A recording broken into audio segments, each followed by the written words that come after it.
ನಮಸ್ಕಾರ ಎಲ್ಲರಿಗೂ. ಇದು ನಿಮ್ಮ GBH63 updates YouTube channel. Harapanahalli ಪಟ್ಟಣದ ಬಸಮ್ಮ ಕಲಾಮಂದಿರದಲ್ಲಿ ಭಾನುವಾರ ನವಜ್ಯೋತಿ ಸಾಂಸ್ಕೃತಿಕ ವೇದಿಕೆಯಿಂದ 10ನೇ ವರ್ಷದ ಕನ್ನಡ ರತ್ನ ಪ್ರಶಸ್ತಿ ಸಮಾರಂಭ ಜರುಗಿತು. ದಿವಂಗತ ಶಾರದಮ್ಮ ಮತ್ತು ದಿವಂಗತ ಕೆ. ಬಸಮ್ಮ ಅವರ ಸ್ಮರಣಾರ್ಥ ಜರುಗಿದ ಕಾರ್ಯಕ್ರಮದಲ್ಲಿ SSLC ಕನ್ನಡ ವಿಷಯದಲ್ಲಿ ಅತಿ ಹೆಚ್ಚು ಅಂಕ ಪಡೆದ ಪ್ರತಿಭಾವಂತ 270 ವಿದ್ಯಾರ್ಥಿಗಳು ಸಂಸ್ಥೆಯಿಂದ ಕನ್ನಡ ರತ್ನ ಪ್ರಶಸ್ತಿ ಸ್ವೀಕರಿಸಿದರು. BDCC ಬ್ಯಾಂಕ್ ನಿರ್ದೇಶಕ YD ಅಣ್ಣಪ್ಪ ಮಾತನಾಡಿ, ಕನ್ನಡ ವಿಷಯದಲ್ಲಿ ಹೆಚ್ಚು ಅಂಕ ಪಡೆದವರಿಗೆ ಸನ್ಮಾನ ಮಾಡುವ ಕಾರ್ಯಕ್ರಮ ಮಾದರಿಯಾಗಿದೆ ಎಂದರು. ಓದುವ ಸಮಯದಲ್ಲಿ ಏಕಾಗ್ರತೆ, ನಿಶ್ಚಿತ ಗುರಿ ಹೊಂದಿರಬೇಕು. ಸದ್ಗುಣ ಬೆಳೆಸಿಕೊಂಡರೆ ಮಾತ್ರ ಮನೆಗೆ, ಗ್ರಾಮಕ್ಕೆ ಕೀರ್ತಿ ಸಿಗುತ್ತದೆ ಎಂದು ತಿಳಿಸಿದರು. BDCC ಬ್ಯಾಂಕ್ ನಿರ್ದೇಶಕ YD ಅಣ್ಣಪ್ಪ ಮಾತನಾಡಿ, ಕನ್ನಡ ವಿಷಯದಲ್ಲಿ ಹೆಚ್ಚು ಅಂಕ ಪಡೆದವರಿಗೆ ಸನ್ಮಾನ ಮಾಡುವ ಕಾರ್ಯಕ್ರಮ ಮಾದರಿಯಾಗಿದೆ ಎಂದರು. ಓದಿನ ಸಮಯದಲ್ಲಿ ಏಕಾಗ್ರತೆ, ನಿಶ್ಚಿತ ಗುರಿ ಹೊಂದಿರಬೇಕು. ಸದ್ಗುಣ ಬೆಳೆಸಿಕೊಂಡರೆ ಮಾತ್ರ ಮನೆಗೆ, ಗ್ರಾಮಕ್ಕೆ ಕೀರ್ತಿ ಸಿಗುತ್ತದೆ ಎಂದು ತಿಳಿಸಿದರು. IAS, IPS ಪರೀಕ್ಷೆ ಪಾಸು ಮಾಡಲು ಪ್ರಯತ್ನಿಸಿ. ಓದುವ ಆಸಕ್ತಿ ಇರುವ ಬಡ ವಿದ್ಯಾರ್ಥಿಗಳಿಗೆ ನೆರವು ನೀಡಲು ಸಿದ್ಧನಿದ್ದೇನೆ. ಕೆಟ್ಟ ವಿಚಾರ, ಕಾಲಹರಣ ಮಾಡಬೇಡಿ ಎಂದು ಹೇಳಿದರು. ಕನ್ನಡ ಉಪನ್ಯಾಸಕ H. ಮಲ್ಲಿಕಾರ್ಜುನ್ ಮಾತನಾಡಿ, ನವಜ್ಯೋತಿ ಸಂಸ್ಥೆಯು 27 ವರ್ಷಗಳಿಂದ ಸರ್ಕಾರದ ನೆರವಿಲ್ಲದೆ ಸಾಹಿತ್ಯ, ಕನ್ನಡ ಭಾಷೆ ರಕ್ಷಣೆಗಾಗಿ ಹಲವು ಕಾರ್ಯಕ್ರಮ ಮಾಡುತ್ತಾ ಬಂದಿದೆ. ಕನ್ನಡ ರತ್ನ ಪ್ರಶಸ್ತಿಯನ್ನು ಪ್ರದಾನ ಮಾಡಲು ಒಬ್ಬ ವಿದ್ಯಾರ್ಥಿಗೆ 1,000 ಹಣ ಖರ್ಚಾಗುತ್ತದೆ. ಇದು ಕನ್ನಡದ ಸೇವಕ ಕೆಲಸ ಎಂದು ಹೇಳಿದರು. ಅನೇಕ ಕಾರ್ಯಕ್ರಮಗಳಿಂದ ವಿದ್ಯಾರ್ಥಿಗಳಿಗೆ ಜೀವನ ಶೈಲಿ ಕಲಿಸುವ ಪ್ರಯತ್ನ ಮಾಡುತ್ತಿದ್ದೇವೆ. ಅಂಕಕ್ಕಿಂತ ಸನ್ನಡತೆ ರೂಢಿಸಿಕೊಳ್ಳಬೇಕು, ಸ್ವಾವಲಂಬಿ ಜೀವನ ರೂಪಿಸಿಕೊಳ್ಳಬೇಕು ಎಂದು ತಿಳಿಸಿದರು. ಸಿನಿಮಾ ಲೋಕದ ನಟ ನಟಿಯರಿಗಿಂತ ತಂದೆ ತಾಯಿ, ಗುರುಗಳನ್ನು ಆದರ್ಶ ವ್ಯಕ್ತಿಗಳಾಗಿ ಸ್ವೀಕರಿಸಿ ಎಂದು ಸಲಹೆ ನೀಡಿದರು. ಬಿಜೆಪಿ SC ಮೋರ್ಚಾ ಜಿಲ್ಲಾ ಪ್ರಧಾನ ಕಾರ್ಯದರ್ಶಿ ಕಣಿವಿಹಳ್ಳಿ ಮಂಜುನಾಥ, ವಿದ್ಯಾರ್ಥಿಗಳು ಸಂಸ್ಕೃತಿ ಕಲಿತು ಸಂಸ್ಕಾರ ಬೆಳೆಸಿಕೊಂಡರೆ ಪರಂಪರೆ ಉಳಿಸಲು ಸಾಧ್ಯವಾಗುತ್ತದೆ ಎಂದರು. ಸಂಸ್ಥೆಯ ಅಧ್ಯಕ್ಷೆ ಸಪ್ನಾ ಮಲ್ಲಿಕಾರ್ಜುನ್ ಅಧ್ಯಕ್ಷತೆ ವಹಿಸಿದ್ದರು. ಹಾಗೂ ಅಂಜುಮನ್ ಸಮಿತಿ ಅಧ್ಯಕ್ಷ MN ನೂರ್ ಅಹ್ಮದ್, ಮುಖಂಡ ವಿಜಯ ದಿವಾಕರ್, ಕೆ. ಮುನೇಗೌಡ, ಮಹೇಶ್ ಇದ್ದರು. KK ಸೃಷ್ಟಿ ಪ್ರಾರ್ಥಿಸಿದರು. ವರದಿ ಮಹೇಶ್, ಹಿರಿಯ ಪತ್ರಕರ್ತರು. ನಮಸ್ಕಾರ. ಇದು ನಿಮ್ಮ GBH63 ಅಪ್ಡೇಟ್ಸ್ ಯೂಟ್ಯೂಬ್ ಚಾನಲ್. ದಯಮಾಡಿ ಮರೆಯದೆ ನಮ್ಮ ಚಾನಲನ್ನು ಲೈಕ್ ಮಾಡಿ, ಶೇರ್ ಮಾಡಿ, ಕಮೆಂಟ್ ಮಾಡಿ ಹಾಗೂ ಸಬ್ಸ್ಕ್ರೈಬ್ ಮಾಡಿ. ಧನ್ಯವಾದಗಳು. ಕಾರ್ಯಕ್ರಮ ಯಾಕಂದ್ರೆ ನಾವೆಲ್ಲರೂ ಓದಂತ ಟೈಮಲ್ಲಿ ಈ ತರ ಕಾರ್ಯಕ್ರಮವನ್ನು ಯಾರು ಕರೆಸಿ ನಾವು ಚೆನ್ನಾಗಿ ತೆಗೆದಿರ್ತಕ್ಕಂಥ ಮಾರ್ಕ್ಸ್ ಅನ್ನು ಯಾರು ಪರಿಶೀಲನೆ ಮಾಡ್ತಿರ್ತಿಲ್ಲ. ನಮ್ಮನ್ನ ಕರೆಸಿ ಈ ತರ ಯಾರು ಸನ್ಮಾನ ಮಾಡ್ತಿರ್ತಿಲ್ಲ. ನಮಗೇನು SSLC ಏನೋ ಒಂದು 600 ಮಾರ್ಕ್ಸಿಗೆ ಒಂದು 300-320 ಹುಡುಗ ಭಾರಿ ದೊಡ್ಡ ರ್ಯಾಂಕ್ ಸ್ಟೂಡೆಂಟ್, ಏನು ಹುಡುಗ ಫಸ್ಟ್ ಕ್ಲಾಸ್, ಸೆಕೆಂಡ್ ಕ್ಲಾಸ್. ಇವತ್ತು 625 ತೆಗಿತಾರೆ ಅಂದ್ರೆ ಭಾಳ. ಆಗಲೇ ಮಲ್ಲಿಕಾರ್ಜುನ್ ಸರ್ ಹೇಳಿದಂಗೆ ಕನ್ನಡ ಭಾಳ ಕಷ್ಟಪಟ್ಟು ಓದುವಂಥ ವಿಚಾರ ಅಂತ ನಾವೆಲ್ಲ ತಿಳ್ಕೊಂತೀವಿ. ಆದರೆ ಅದು ಓದಿದ್ರೆ ಮಾತ್ರ ಭಾಳ ನೀರು ಕೊಡೋಷ್ಟು ಈಜಿ ಐತೆ. ಅದೇ ರೀತಿ ನೀವು ಭಾಳ ಚೆನ್ನಾಗಿ ಓದ್ಬೇಕು. ಯಾಕಂದ್ರೆ 1ನೇ ಕ್ಲಾಸಿಂದ SSLC ಅವರಿಗೆ ಓದೋದು ಒಂದಂತ, ಮತ್ತೆ SSLC ಇಂದ ಮುಂದೆ 25 ಓದ್ತಾಯಿರಲ್ಲ, ಇದು ನಿಮ್ಮ ಲೈಫ್ ಟರ್ನ್ ಮಾಡೋಂಥ ಓದುವಂಥ ಕೆಲಸ. ಯಾಕಂದ್ರೆ ನಮ್ಮ ತಂದೆ ತಾಯಿಗಳಿಗೆ ಹೆಸರು ತರಂತ ಮಕ್ಕಳಾಗಬೇಕು. ನಾವು ಏನೇ ಮಾಡಿದ್ರು ಕೂಡ ಒಳ್ಳೆ ಹುಡುಗರು ಸಹವಾಸ ಮಾಡಬೇಕು. ನಮ್ಮ ಮನೆಯಲ್ಲಿ ಒಳ್ಳೊಳ್ಳೆ ಕೆಲಸಗಳು ಮಾಡಬೇಕು. ತಂದೆ ತಾಯಿಗಳಿಗೆ ಒಳ್ಳೊಳ್ಳೆ ಮಕ್ಕಳಾಗಿರ್ಬೇಕು, ನಮ್ಮ ಊರಿಗೆ ಒಳ್ಳೆ ಮಕ್ಕಳಾಗಿರ್ಬೇಕು. ಆ ರೀತಿ ನಾವು ಚೆನ್ನಾಗಿ ಓದಿ ಒಳ್ಳೆ ಸಂಸ್ಕೃತಿ ತಗೊಂಡು ನಾವು ನಮ್ಮ ಗೌರ್ಮೆಂಟ್ ನಮ್ಮ ಬೆನ್ನಕ್ಕೆ ನೋಡಿ ಬರೋದ್ರಿಂದ ಓದಿರ್ಬೇಕು ನಾವು.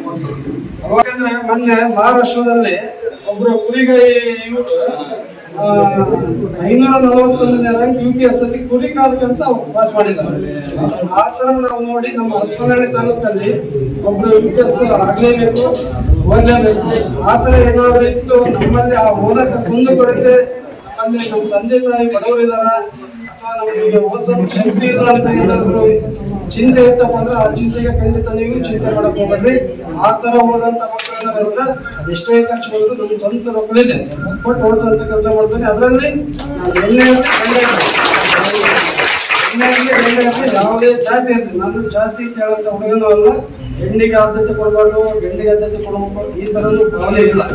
ನಮ್ಗೆ ಹೆಣ್ಣು ಒಂದೇ ಗಂಡು ಒಂದೇ, ನಮಗೆ ಎಲ್ಲಾ ಜಾತಿ ಒಂದೇ, ನಾವೆಲ್ಲರೂ ಒಂದೇ. ನಮ್ಗಿರೋದು ಒಂದು ಹೆಣ್ಣು ಒಂದು ಗಂಡು. ಅವೇ ನನ್ನ ಮಗ ಹೋಗಿ ಅಂತ ಹೇಳಿ ಕಾಲೇಜಿಗೆ ಕಳಿಸ್ತಾರೆ. ಕಾಲೇಜಿಗೆ ಬಂದು ನೀಟಾಗಿ ಕಾಲೇಜಿಗೆ ಹೋಗ್ರಿ, ಕಾಲೇಜಲ್ಲಿ ಕ್ಲಾಸ್ಗಳು ಚೆನ್ನಾಗಿ ಕೇಳ್ರಿ, ರಾಜ್ಯವನ್ನು ಆಳ ಅಂತ ಮಕ್ಕಳಾಗ್ರಿ ಅಂತ ಹೇಳಿ ನನ್ನ ರ್ಯಾಂಕ್ ಸ್ಟೂಡೆಂಟ್ಸ್ ಇರ್ತಕ್ಕಂಥದ್ದು. ಆ ನಂತರ ಔಟ್ ಆಫ್ ಔಟ್ನಲ್ಲಿ ಬರ್ತಾರೆ, ನಂತರ 124 ಬರ್ತಾರೆ. ಹೀಗೆ ಸಂಜೆ 6 ಗಂಟೆವರೆಗೂ ಈ ಕಾರ್ಯಕ್ರಮ ನಡೀತದೆ. ಈ ಕಾರ್ಯಕ್ರಮಕ್ಕೆ ಕೆಲವು ನಮಗೆ ಅನೇಕ ಪ್ರೋತ್ಸಾಹವನ್ನ ಸಹಕಾರವನ್ನ ಬಂದಿರ್ತಕ್ಕಂಥವ್ರು ಕೂಡ ಉಂಟು.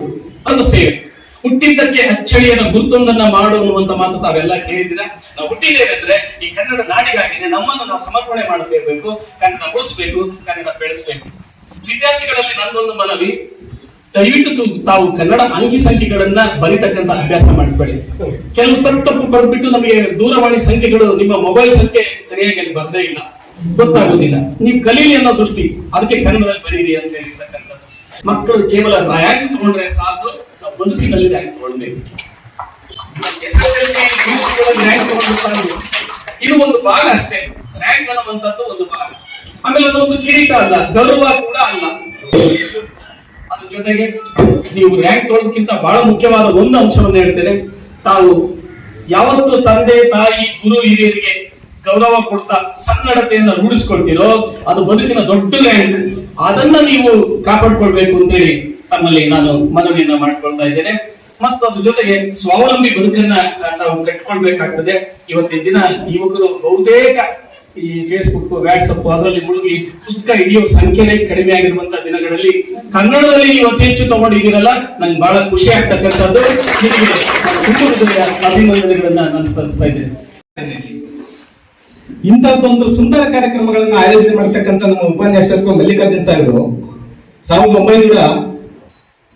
1998ನೇ ಆಸುಪಾಸಿನಲ್ಲಿ ತರಕಾರಿ ಮಲ್ಲಿಕಾರ್ಜುನ್ ಸರ್ ಅಂತೇಳಿ ಹೆಸರು. ನಾವು ಅವತ್ತು ವಿದ್ಯಾರ್ಥಿ ದಶೆಯಲ್ಲಿ ಕಾಲೇಜಿಗೆ ಹೋಗ್ತಕ್ಕಂಥ ಸಂದರ್ಭದಲ್ಲಿ ಮಲ್ಲಿಕಾರ್ಜುನ್ ಸರ್ ಹೆಸರು ಅವತ್ತೇ ಹೆಸರಿತ್ತು.